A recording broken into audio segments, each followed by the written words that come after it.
Good morning students. आज हम लोग पढ़ेंगे पाठ 15 दोहे।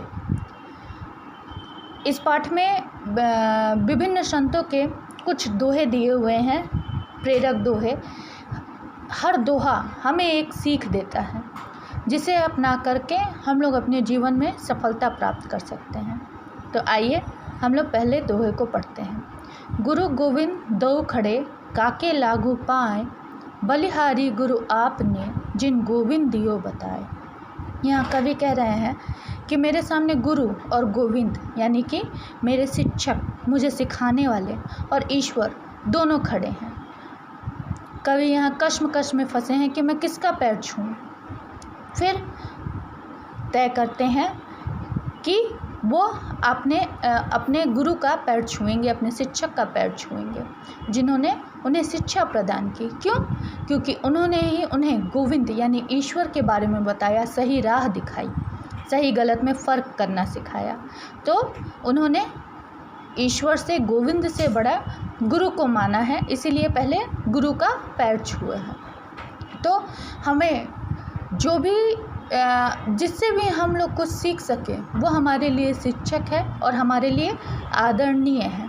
हमें उसका आदर करना चाहिए, चाहे वो हमें जिस भी तरह की सीख दे, जो भी अच्छी सीख हमें सिखाए। तो हमारी पहली शिक्षक कौन हुई? हमारी पहली शिक्षक हुई हमारी माँ, क्योंकि पहली सीख हमें अपने माँ से ही मिलती है, क्या अच्छा है क्या बुरा है। और अपने शिक्षक, अपने अध्यापक का हमेशा आदर करना चाहिए। दूसरे दोहे, काल करे सो आज कर, आज करे सो अब, पल में परले होएगी बहुरी करेगा कब। यहाँ कवि कह रहे हैं कि कल जो तुम कल करने वाले हो उसको तुम आज करो, और जो आज करने वाले हो उसे अभी तुरंत कर लो। जैसे हम लोग कितने बार आज का काम कल पे टाल देते हैं ना, चलो फ्राइडे का होमवर्क टाल देते हैं, सैटरडे को कर लेंगे, है ना, क्योंकि शनिवार तो छुट्टी है। लेकिन फिर शनिवार को रविवार, फिर रविवार को क्या करते हैं, हमारे ऊपर ज़्यादा लोड हो जाता है, ज़्यादा भार हो जाता है काम करने का, अपना होमवर्क कंप्लीट करने का, है ना।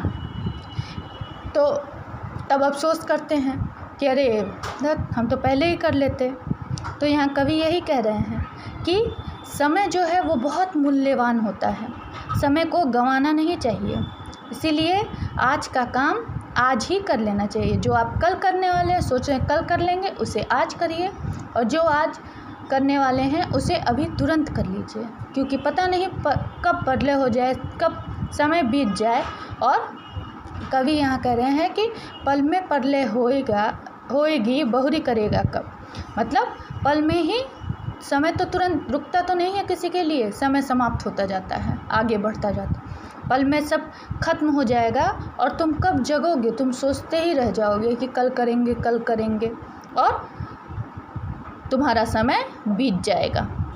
विद्या धन उद्यम बिना कहो जो पावे कौन, बिना डुलाए ना मिले ज्यों पंखा की पौन। जैसे जब हम लोग पंखा हिलाते हैं तो हवा मिलती है ना, हाथ का जो पंखा होता है। अब तो बिजली है तो बिजली से पंखा चलता है, एसी है, कूलर है, पहले तो नहीं था। तो यहाँ कवि कह रहे हैं कि विद्या एक ऐसा धन है, ऐसा मुश्किल धन है जो बिना परिश्रम के नहीं मिलता है। विद्या पाना है, विद्या धन अगर हमें चाहिए तो हमें परिश्रम करना होगा। क्यों?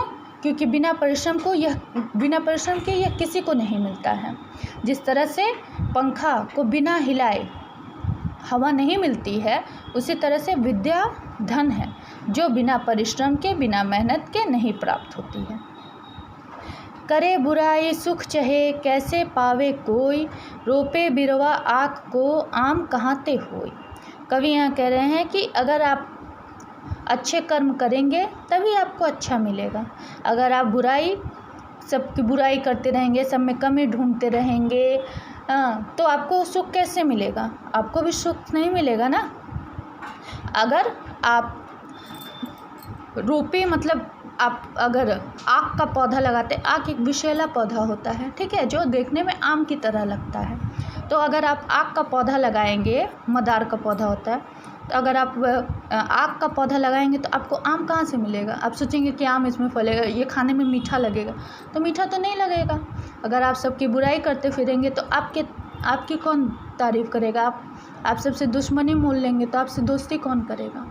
तो मनुष्य को हमेशा अच्छे कर्म करने चाहिए, तभी अच्छा फल मिलता है। अच्छाई के बदले में अच्छाई मिलती है। बड़ा हुआ तो क्या हुआ, जैसे पेड़ खजूर, पंथी को छाया नहीं, फल लागे अति दूर। कवि ये कह रहे हैं कि अगर आप बड़े होते जा रहे हैं लेकिन कुछ सीख नहीं रहे हैं, दूसरों की मदद नहीं कर रहे हैं, दूसरों के लिए कुछ नहीं कर रहे हैं, तो ऐसे बढ़ने का क्या फ़ायदा? बड़ा क्या लंबाई में बड़ा हो जाना बड़ा होता है? नहीं ना। बड़ा उसे कहा जाता है जो दूसरों की मदद करे, दूसरों के बारे में सोचे, दूसरों का ख्याल रखे। ऐसा बड़ा होने से क्या फ़ायदा? जैसे कि पेड़ खजूर का होता है, तो ऐसा कि खजूर का पेड़ कितना लंबा होता है, तो ऐसे बड़ा होने का कोई फ़ायदा नहीं हुआ, जिसमें ना किसी को छाया मिल सकती है और जिसका फल ना कोई आसानी से तोड़ के खा सकता है ना। तो ऐसे बड़े होने से कोई फ़ायदा नहीं। कद बड़ा होना नहीं चाहिए, कर्म बड़े होने चाहिए। ठीक है, आज हम लोग इतना ही पढ़ेंगे इस दोहे को। इसके बाद की पंक्तियाँ हम लोग दूसरे क्लास में पढ़ेंगे। इन पंक्तियों में आप लोगों को जो भी परेशानी होगी इसको समझने में, तो अपने जो डाउट हैं वो आप लोग ऑनलाइन क्लास में क्लियर कर लीजिएगा।